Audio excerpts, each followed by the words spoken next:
Muéstreme una persona cuyas oraciones le son contestadas, y de seguro que esa persona está llena de gozo.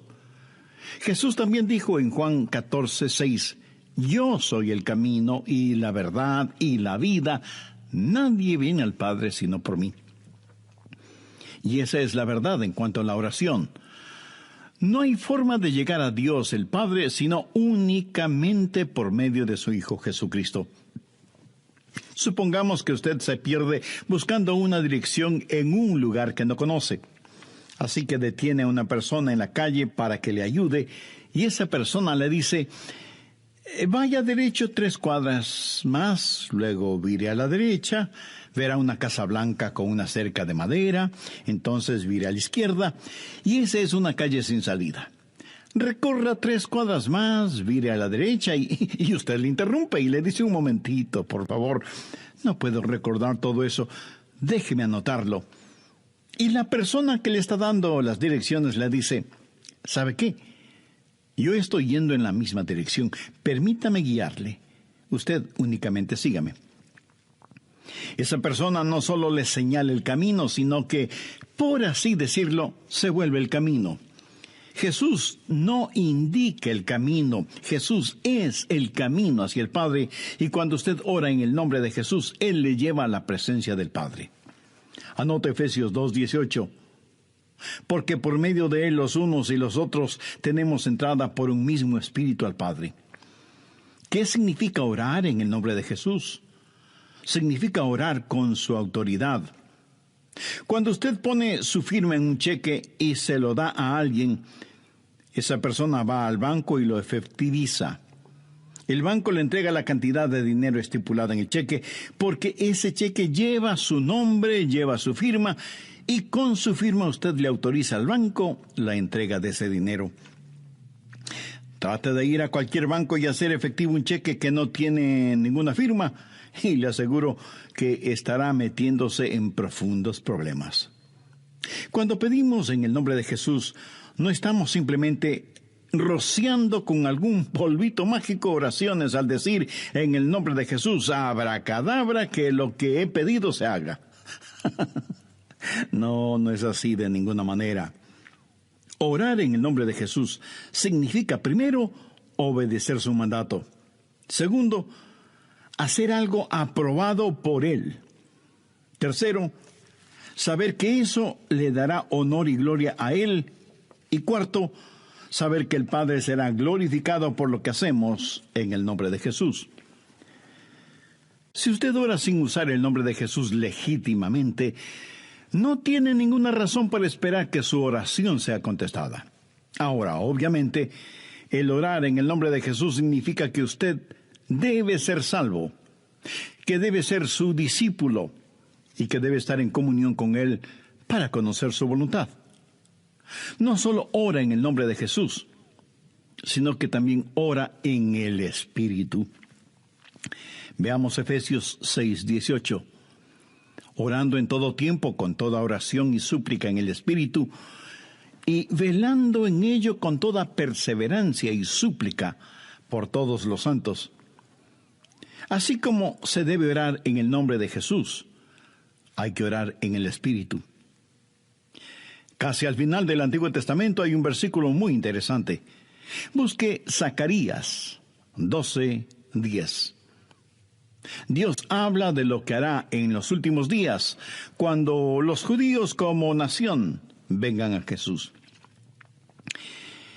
Y derramaré sobre la casa de David y sobre los moradores de Jerusalén espíritu de gracia y oración, y mirarán a mí, a quien traspasaron, y llorarán como se llora por hijo unigénito, afligiéndose por él como quien se aflige por el primogénito. Hay muchas cosas maravillosas en este versículo, pero lo que más me bendice es que Dios dice que hay un espíritu, el Espíritu Santo, que es el espíritu de gracia y de oración. ¿Tiene usted dificultades al orar? ¿Sabe por qué? Porque no está lleno del Espíritu. Porque cuando lo esté, la alabanza y la oración fluirán de su espíritu. Usted estará constantemente alabando a Dios y constantemente suplicando en oración.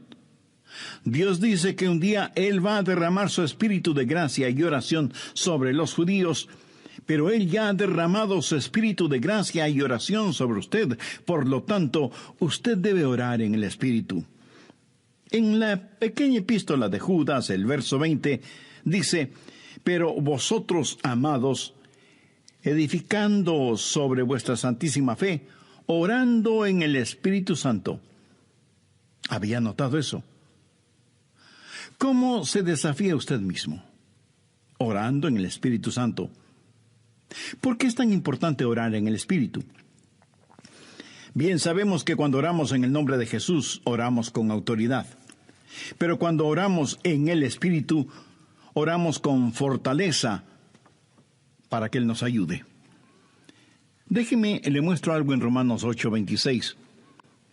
Y de igual manera, el Espíritu nos ayuda en nuestra debilidad, pues que hemos de pedir como conviene, no lo sabemos. Pero el Espíritu mismo intercede por nosotros con gemidos indecibles. Mi amigo, esto significa que cuando usted ora, no lo puede hacer sin el Espíritu, y Él no lo hará sin usted. Es el Espíritu el que ora. Y Él hace por usted lo que usted no puede hacer por usted mismo.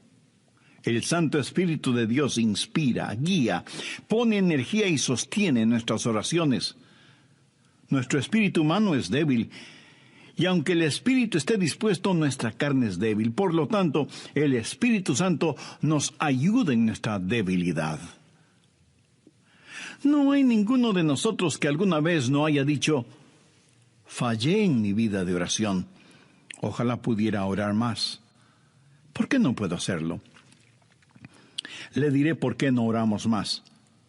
Francamente, porque somos débiles. Pero nuestra debilidad no debe convertirse en incapacidad, sino más bien en fortaleza, porque la Biblia dice que cuando somos débiles, somos fuertes. Si aprendemos a depender en el Espíritu Santo, quien nos ayuda en nuestras debilidades, inspirándonos, guiándonos y capacitándonos. Más aún, Él nos ayuda en nuestra ignorancia.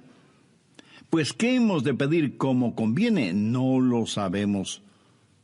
¿Alguna vez ha pensado en eso? Estuve una vez en una conferencia bíblica en Dallas.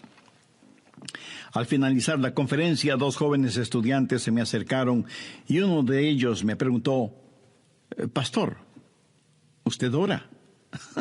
Le respondí que sí. Entonces me dio una pequeña tarjeta diciéndome: aquí están nuestros nombres. Somos estudiantes en el seminario, por favor, ore por nosotros. Yo les agradecí y puse esa tarjetita en mi Biblia. He orado por esos estudiantes, pero no creo que lo haya hecho en forma regular. No porque ellos no me importen, pero una asignación de oración es más que 2 nombres en una tarjeta. Si tuviera que orar por todos quienes me piden que ore por ellos, ni las 24 horas del día serían suficientes, se lo aseguro. Esa es la verdad. Si usted trata de orar por todos y por todo, su oración, en vez de ser un caudaloso río, se convertirá en un estancado pantano. La oración, para que sea poderosa, tiene que ser canalizada. Cuando alguien me dice que está orando por mí, me siento increíblemente bendecido. Y hay hermanos que me dicen que oran por mí diariamente, y doy gracias a Dios que muchos oran por mí. Pero me entristece la realidad de que hay millones de seres humanos por los cuales nadie ora. Ahora escúcheme. Yo no deseo estar en la lista de oración de alguien, a menos que el Espíritu Santo haya puesto primero mi nombre en el corazón de la persona que dice que ora por mí. Y cuando usted está orando por otras personas en forma individual, muchas veces no sabrá cómo orar por ellos. Por ejemplo, su tía Rosita está enferma, y usted ora: Señor, restaura la salud de tía Rosita. ¿Cómo sabe que Dios no está preparando a tía Rosita para llevársela al cielo? Y usted ora para que tía Rosita todavía se queda en la tierra, mientras que de acuerdo a Juan 17:24, Jesús ora y dice: Padre, aquellos que me has dado quiero que estén donde yo estoy. ¿Dónde está Jesús? En el cielo. ¿Dónde está la tía Rosita? Todavía en la tierra.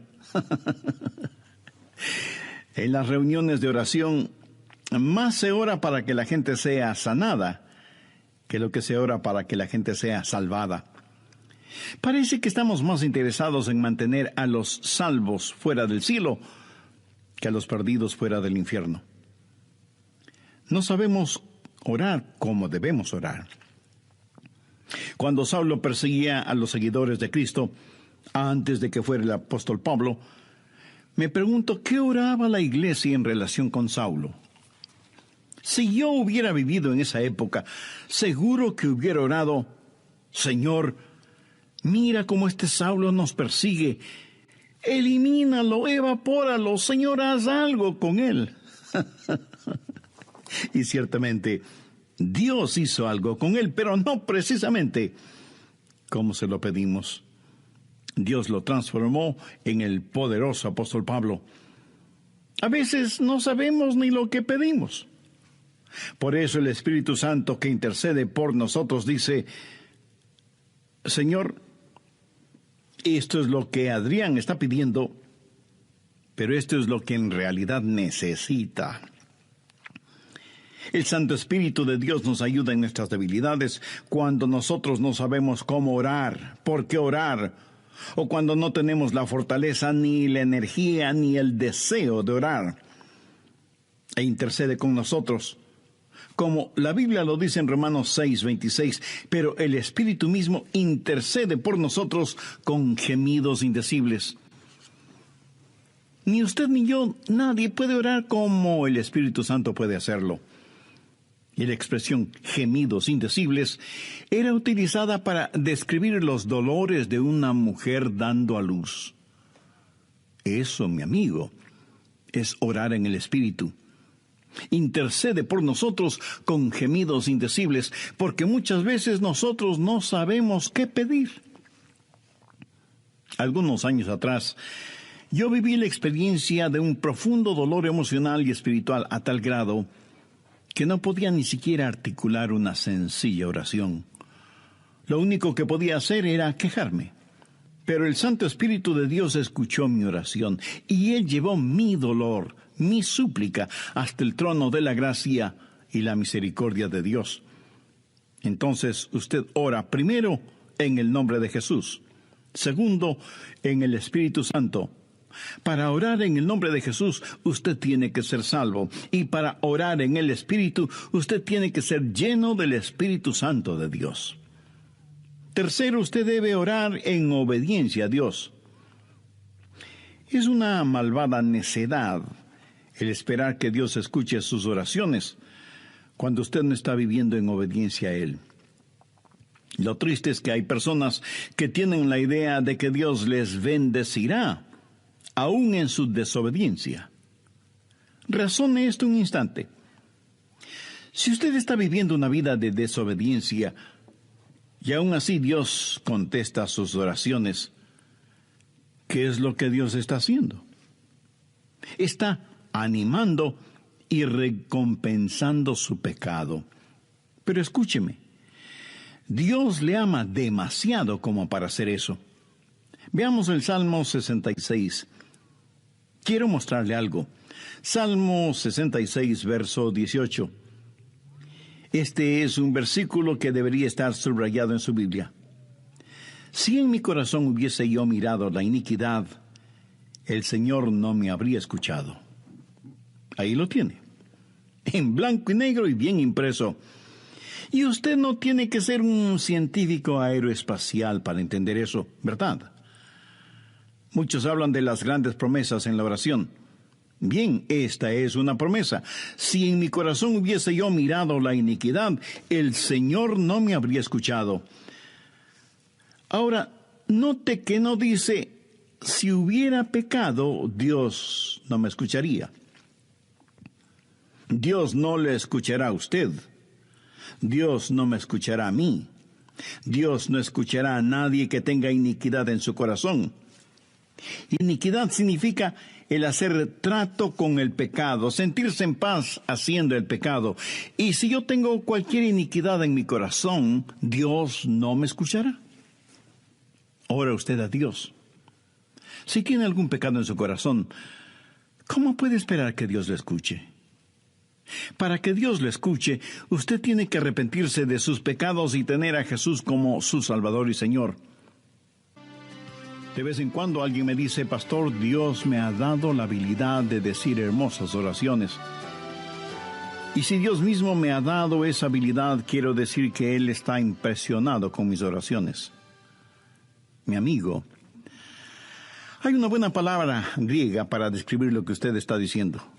Tontería.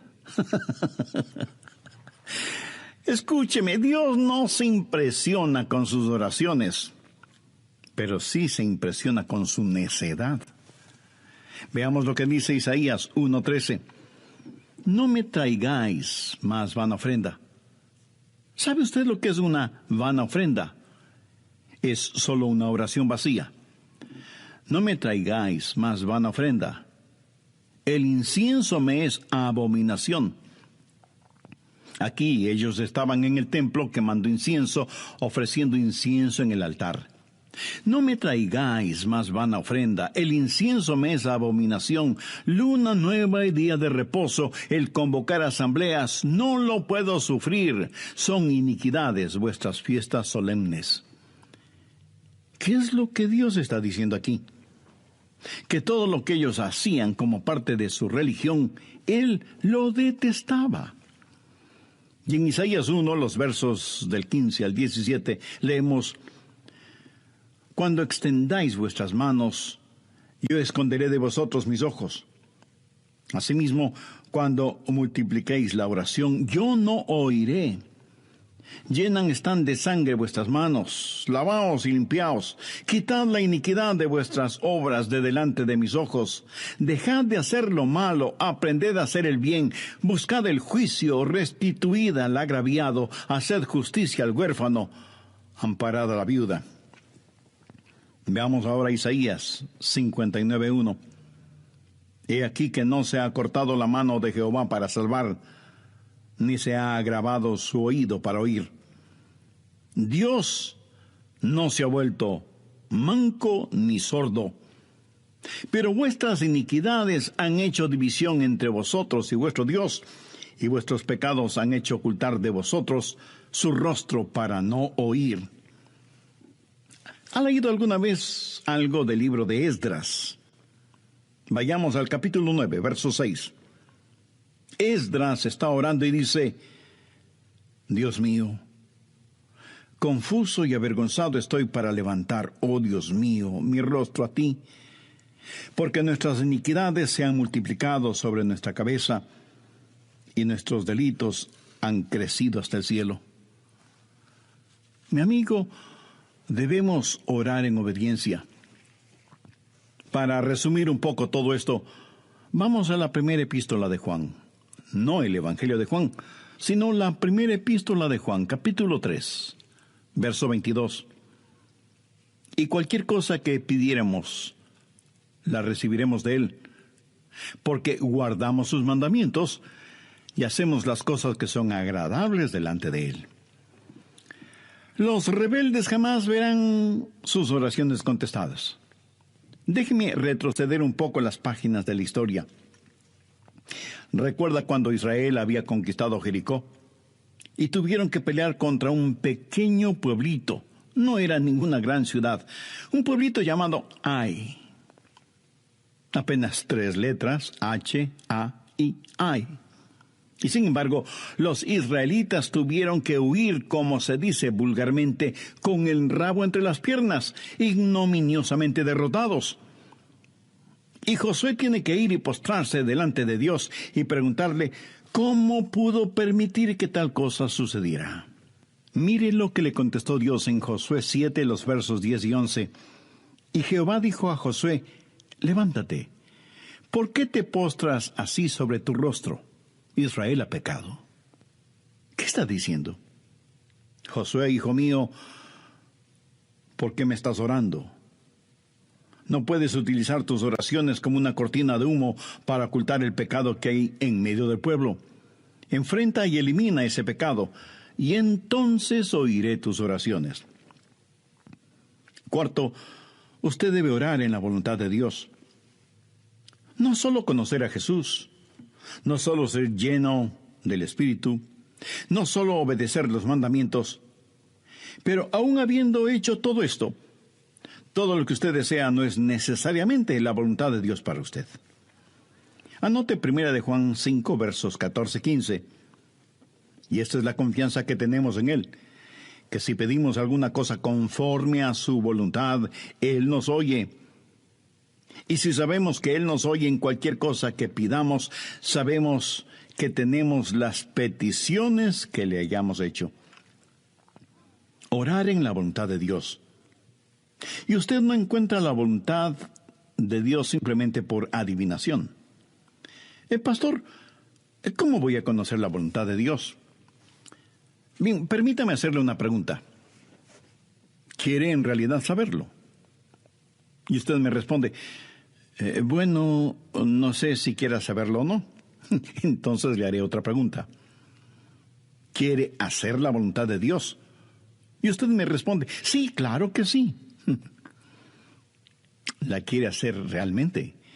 Quiero decir, si Dios le dijera este mismo momento, hay algo que deseo que hagas, ¿lo haría? ¿Sabe usted cuál sería la primera pregunta debido a nuestra naturaleza humana? ¿Qué es, Señor? Esa no debería ser la primera pregunta o la primera respuesta. Usted no puede contestar una pregunta con otra pregunta. Usted debe contestar esa pregunta con una afirmación. Adrián, hay algo que quiero que hagas. ¿Lo harás? Yo debo contestar, sí, Señor, lo haré. ¿Qué es lo que quieres que haga? Mira, la manera de conocer la voluntad de Dios no es sabiendo lo que es, sino comprometiéndose a hacerla aún antes de saber lo que es. Eso es confianza. Sencillamente diga, Señor, estoy listo y haré lo que quiera que tú quieras que haga. Y aunque esa frase pueda trabar nuestra lengua, destraba nuestra capacidad de obediencia. Debo admitir que muchos tienen temor de la voluntad de Dios. De alguna manera se les ha metido la idea en la cabeza de que si se prestan para servicio bajo la voluntad de Dios, van a terminar como misioneros en el país de Sal si puedes, viviendo en una choza con piso de tierra y comiendo carne de serpiente o quién sabe qué otros exóticos alimentos. ¿Sabe qué? Pudiera ser que así suceda. La forma de conocer la voluntad de Dios es aceptando la voluntad de Dios antes de conocer cuál es la voluntad de Dios. Y aunque suena complicado lingüísticamente, espiritualmente no lo es. Pero usted me dice, el pastor, quiero más detalles. Muy bien, le voy a dar más detalles. La voluntad de Dios es buena, perfecta y aceptable. Y si piensa que esto lo digo porque soy muy inteligente, pues siento desilusionarle. Veamos qué dice Romanos 12, versos 1 y 2. Así que, hermanos, os ruego por las misericordias de Dios, que presentéis vuestros cuerpos en sacrificio vivo, santo, agradable a Dios, que es vuestro culto racional. No os conforméis a este siglo, sino transformaos por medio de la renovación de vuestro entendimiento, para que comprobéis cuál sea la voluntad de Dios, agradable y perfecta. Usted no necesita saber nada más que esto. La voluntad de Dios es buena, agradable y perfecta. Preséntese usted mismo como un sacrificio vivo y santo delante de Dios, y usted, sin ninguna sombra de duda, conocerá y comprobará que la voluntad de Dios es siempre buena, agradable y perfecta. La oración no es para manipular la voluntad de Dios, para que se amolde a la suya. es descubrir la voluntad de Dios y meterse de cabeza en ella. Pero escúcheme con atención. En última instancia, usted no encuentra la voluntad de Dios. La voluntad de Dios lo encuentra usted.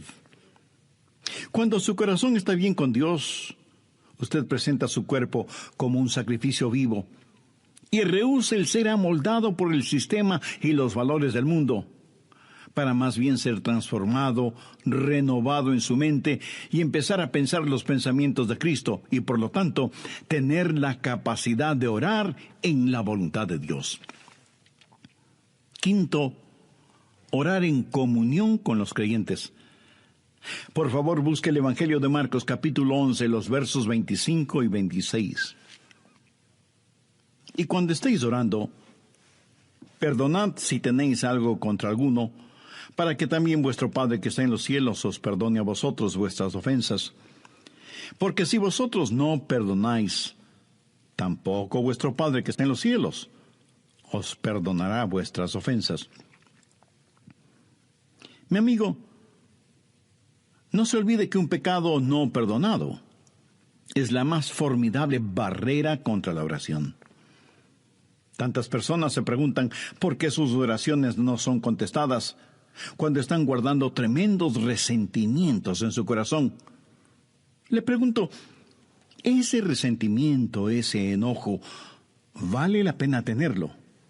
Lo que es peor, ¿vale la pena ir acumulándolo, guardándolo, hasta que por fin estalla, hiriendo no solo a quienes motivaron ese enojo, sino a usted mismo? La satisfacción carnal de guardar un resentimiento contra alguien no vale de ninguna manera la pena, porque impide que nuestras oraciones sean contestadas. Escuché de una pequeña niña que una noche, por haberse portado mal, su mamá le mandó temprano a la cama. Pero antes de acostarse, la niña debía orar. Ella así lo hizo. Oró por su hermana y su hermano, oró por su papá y su abuelita, oró por sus amigas en la escuela, oró por su profesora, oró por su perro y por su gato, y finalizó con un alegre amén. Luego, mirando a su madre, le dijo: como habrás notado, mamá, tú no estuviste en mi oración. Me imagino que esa oración no habrá salido de ese cuarto, menos habrá llegado al cielo. Pero hay una profunda lección en esto. Sería una temeraria necedad si alguien, teniendo un espíritu no perdonador, pretende que sus oraciones sean contestadas. Y esto es verdad de manera especial entre marido y mujer. En 1 de Pedro 3:7 leemos: vosotros maridos igualmente, vivid con ella sabiamente, dando honor a la mujer como a vaso más frágil y como a coherederas de la gracia de la vida. ¿Para qué? Para que vuestras oraciones no tengan estorbo. Muchos esposos y esposas, aun siendo creyentes, viven como perros y gatos, son como palo y piedra, y aún así se preguntan por qué sus oraciones no son contestadas. Sexto, usted debe orar en fe. En Mateo 21:22 leemos: y todo lo que pidiereis en oración, creyendo, lo recibiréis. Por favor, subraye en su Biblia la palabra creyendo. Ore creyendo, y todo vendrá. Ore dudando, y nada tendrá. ¿Alguna vez ha dicho: Dios, yo creo, cuando en realidad no creía? Muchos piensan que el decir que creen les será contado como si en verdad creyeran. Estaban mintiendo, ellos lo sabían, y Dios también lo sabía. ¿Alguna vez ha orado sabiendo que Dios escuchaba sus oraciones y recibió una respuesta de Dios? Verá, la fe es también un regalo de Dios. La fe no es algo que usted guarde en su bolsillo o en su cartera para gastarla en cualquier cosa que se le antoje. Usted no puede tener fe para nada fuera de la voluntad de Dios, porque Dios no da fe para nada que esté fuera de su voluntad. Y usted no puede tener ninguna fe a menos que Dios se la dé. Y no faltará quien pregunte, ¿por qué no tengo más fe? Si usted pone en práctica lo que he compartido en este estudio bíblico, le puedo asegurar que descubrirá que la fe está ahí. Cuando usted ora en el nombre de Jesús, cuando usted ora en el Espíritu Santo, cuando usted ora en obediencia y en comunión, cuando ora en la voluntad de Dios, la fe está ahí. Pero si estos elementos espirituales no están ahí, tampoco estará la fe. Ustedes, esposos, han tenido alguna vez un argumento. Y si me dice que no, con toda mi cariñosa cortesía le diré que son mentirosos. Cuando marido y mujer tienen un argumento y no lo solucionan, y luego se arrodillan para orar por su hijito enfermo, no se sienten espiritualmente enfermos. No sienten que están actuando hipócritamente. Saben que sus oraciones no se elevarán ni un centímetro del piso y por lo tanto jamás llegarán al cielo. No tienen ninguna fe como para que sus oraciones sean contestadas. Cuando sus corazones sean justos, puros y limpios, y palpiten al mismo compás espiritual, entonces tendrán fe. Y al tener fe, esa fe será el combustible para transportar su oración hasta el trono de la gracia de Dios. Jorge Muller, de Bristol, Inglaterra, fue un gran siervo de Dios y un poderoso hombre de fe. Él tenía un diario personal en el cual anotaba todas las instancias de oraciones contestadas y llegó a registrar 25,000 oraciones contestadas, algunas de ellas increíblemente milagrosas, imposibles de explicarlas, aparte de la intervención de Dios. Alguna vez alguien le preguntó a George Muller, ¿cuál es el secreto para que las oraciones sean contestadas? ¿Sabe cuál fue su respuesta? Tenga fe en Dios. Tenga fe en Dios. Ahora, yo no creo que él dijo tenga fe en Dios, sino que dijo tenga fe en Dios. Mira, en realidad no es una gran fe la que necesitamos, sino que necesitamos tener fe en un gran Dios. Fe no es solo un sentimiento positivo, ni el que usted se vuelva frenético o fanático, sino tener la absoluta confianza de que Dios hará lo que usted le ha pedido, si ese pedido está encuadrado dentro de los parámetros de la voluntad de Dios. Los discípulos le dijeron a Jesús, Señor, enséñanos a orar. Y ese debe ser nuestro pedido también, para que Dios nos ayude a ser hombres y mujeres de oración.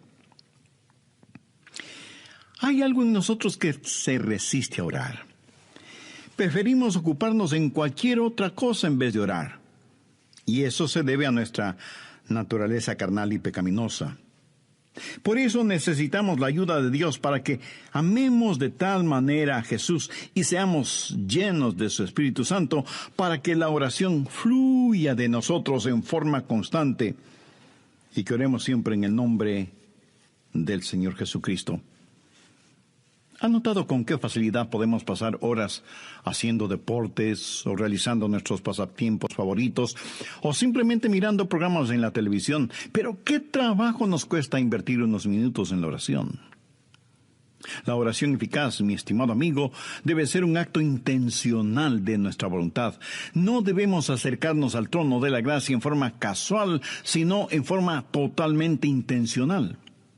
Seguramente entre quienes me escuchan habrá quienes, a pesar de ser religiosos, este asunto de la oración es muy secundario en sus vidas. Ahora, si usted aún no es salvo, mayor razón para que ore a Dios. Lo puede hacer este mismo momento diciendo con sus propias palabras algo como la siguiente oración. Dios eterno, reconozco que soy una persona que no me he acercado a ti en oración, sino en raras ocasiones. Reconozco también que soy pecador, que estoy perdido y que necesito ser salvo para tener la seguridad de ir al cielo cuando me llames a tu presencia. Señor Jesús, creo que eres el Hijo de Dios y que entregaste tu vida y derramaste tu sangre en la cruz para, por medio de tu sacrificio, pagar la deuda de mis pecados, perdonarme, limpiarme y salvarme. No sé si mi fe es grande o pequeña, pero con la fe que tengo este momento te invito a que vengas a mi corazón y seas mi Salvador y mi Señor. Tía Rosita todavía se queda en la tierra, mientras que de acuerdo a Juan 17:24, Jesús ora y dice: Padre, aquellos que me has dado quiero que estén donde yo estoy. ¿Dónde está Jesús? En el cielo. ¿Dónde está la tía Rosita? Todavía en la tierra. En las reuniones de oración, más se ora para que la gente sea sanada que lo que se ora para que la gente sea salvada. Parece que estamos más interesados en mantener a los salvos fuera del cielo que a los perdidos fuera del infierno. No sabemos orar como debemos orar. Cuando Saulo perseguía a los seguidores de Cristo, antes de que fuera el apóstol Pablo, me pregunto, ¿qué oraba la iglesia en relación con Saulo? Si yo hubiera vivido en esa época, seguro que hubiera orado: Señor, mira cómo este Saulo nos persigue. Elimínalo, evapóralo, Señor, haz algo con él. Y ciertamente, Dios hizo algo con él, pero no precisamente como se lo pedimos. Dios lo transformó en el poderoso apóstol Pablo. A veces no sabemos ni lo que pedimos. Por eso el Espíritu Santo que intercede por nosotros dice: Señor, esto es lo que Adrián está pidiendo, pero esto es lo que en realidad necesita. El Santo Espíritu de Dios nos ayuda en nuestras debilidades cuando nosotros no sabemos cómo orar, por qué orar, o cuando no tenemos la fortaleza, ni la energía, ni el deseo de orar. E intercede con nosotros, como la Biblia lo dice en Romanos 6:26, pero el Espíritu mismo intercede por nosotros con gemidos indecibles. Ni usted ni yo, nadie puede orar como el Espíritu Santo puede hacerlo. Y la expresión gemidos indecibles era utilizada para describir los dolores de una mujer dando a luz. Eso, mi amigo, es orar en el Espíritu. Intercede por nosotros con gemidos indecibles, porque muchas veces nosotros no sabemos qué pedir. Algunos años atrás, yo viví la experiencia de un profundo dolor emocional y espiritual a tal grado que no podía ni siquiera articular una sencilla oración. Lo único que podía hacer era quejarme. Pero el Santo Espíritu de Dios escuchó mi oración y Él llevó mi dolor, mi súplica, hasta el trono de la gracia y la misericordia de Dios. Entonces usted ora primero en el nombre de Jesús, segundo en el Espíritu Santo. Para orar en el nombre de Jesús, usted tiene que ser salvo. Y para orar en el Espíritu, usted tiene que ser lleno del Espíritu Santo de Dios. Tercero, usted debe orar en obediencia a Dios. Es una malvada necedad el esperar que Dios escuche sus oraciones cuando usted no está viviendo en obediencia a Él. Lo triste es que hay personas que tienen la idea de que Dios les bendecirá aún en su desobediencia. Razone esto un instante. Si usted está viviendo una vida de desobediencia y aún así Dios contesta sus oraciones, ¿qué es lo que Dios está haciendo? Está animando y recompensando su pecado. Pero escúcheme, Dios le ama demasiado como para hacer eso. Veamos el Salmo 66. Quiero mostrarle algo. Salmo 66, verso 18. Este es un versículo que debería estar subrayado en su Biblia. Si en mi corazón hubiese yo mirado la iniquidad el Señor no me habría escuchado. Ahí lo tiene, en blanco y negro y bien impreso. Y usted no tiene que ser un científico aeroespacial para entender eso, ¿verdad? Muchos hablan de las grandes promesas en la oración. Bien, esta es una promesa. Si en mi corazón hubiese yo mirado la iniquidad, el Señor no me habría escuchado. Ahora, note que no dice, si hubiera pecado, Dios no me escucharía. Dios no le escuchará a usted. Dios no me escuchará a mí. Dios no escuchará a nadie que tenga iniquidad en su corazón. Iniquidad significa el hacer trato con el pecado, sentirse en paz haciendo el pecado. Y si yo tengo cualquier iniquidad en mi corazón, Dios no me escuchará. Ora usted a Dios. Si tiene algún pecado en su corazón, ¿cómo puede esperar que Dios le escuche? Para que Dios le escuche, usted tiene que arrepentirse de sus pecados y tener a Jesús como su Salvador y Señor. De vez en cuando alguien me dice, pastor, Dios me ha dado la habilidad de decir hermosas oraciones. Y si Dios mismo me ha dado esa habilidad, quiero decir que Él está impresionado con mis oraciones. Mi amigo, hay una buena palabra griega para describir lo que usted está diciendo. Tontería. Escúcheme, Dios no se impresiona con sus oraciones, pero sí se impresiona con su necedad. Veamos lo que dice Isaías 1:13.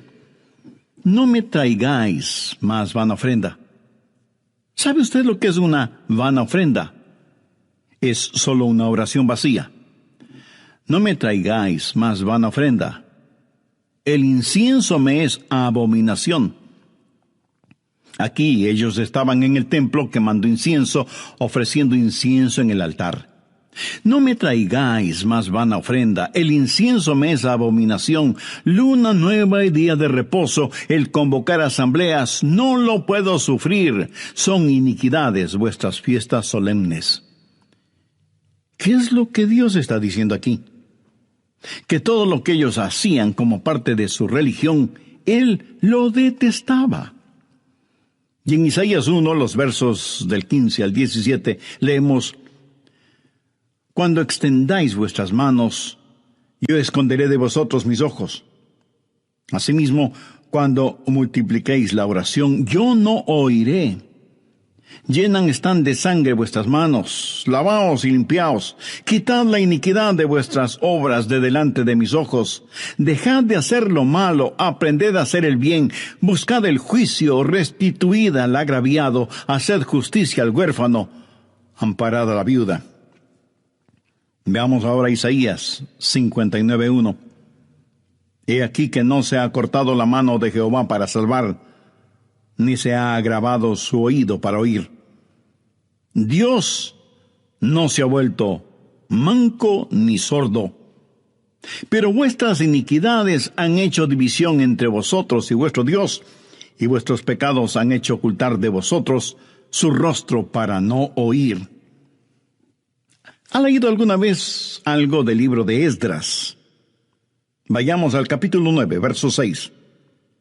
Esdras está orando y dice: Dios mío, confuso y avergonzado estoy para levantar, oh Dios mío, mi rostro a ti, porque nuestras iniquidades se han multiplicado sobre nuestra cabeza, y nuestros delitos han crecido hasta el cielo.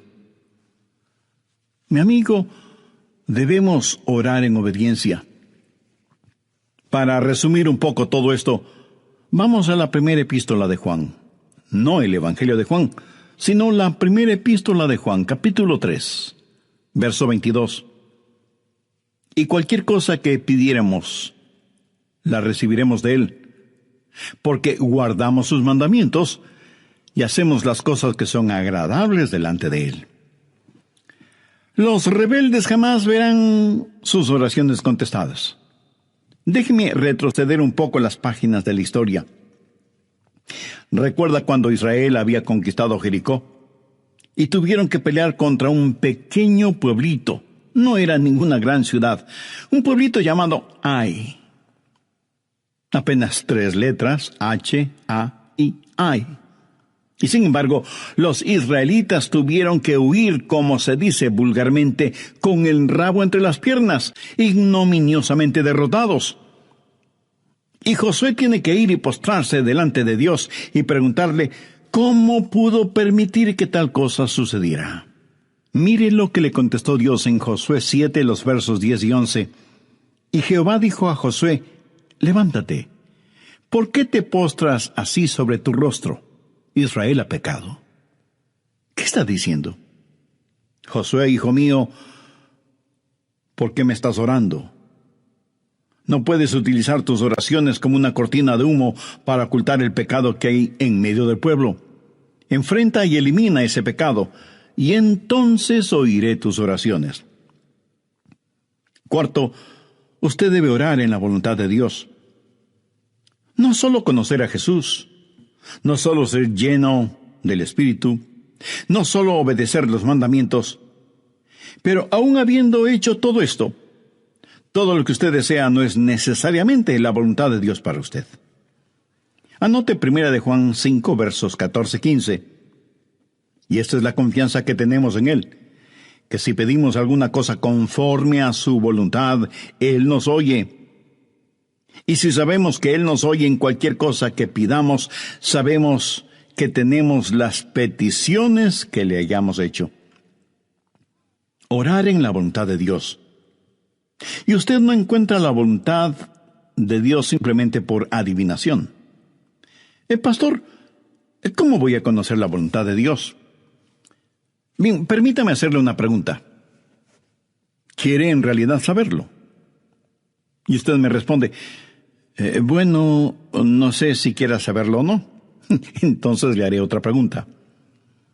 ¿Quiere hacer la voluntad de Dios? Y usted me responde: sí, claro que sí. ¿La quiere hacer realmente?